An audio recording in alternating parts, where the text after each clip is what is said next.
So this is the Cross Creek watershed in Franklin State Forest. It is it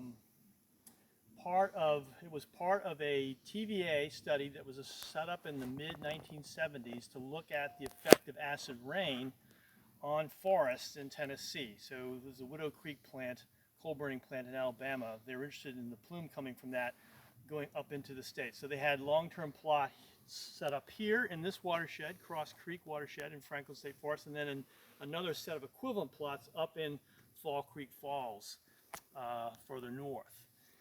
My predecessor at the University of South, George Ramsour, was given a contract by TVA to set up forest dynamics plots. So basically 1 hectare plots within this forest and up there at Fall Creek Falls, and map all the trees and determine forest composition, structure, and also overall biomass.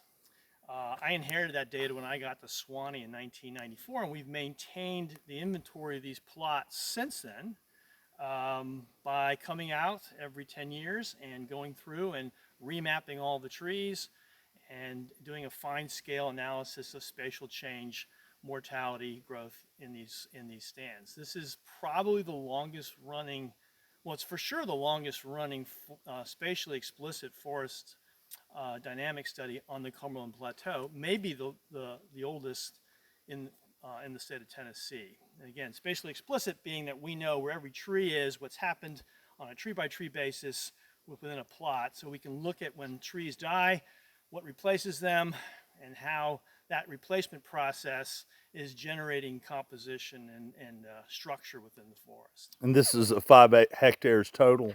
5, yeah, so it's 5 plots scattered throughout roughly a 30 hectare watersheds. And TVA gridded the whole thing off. So they put in, back in the 1970s, they surveyed in a bunch of permanent large stakes that are still found today. And every stake has a little coordinate on it, and it's amazing. So it's an incredible resource for forest study. Fantastic.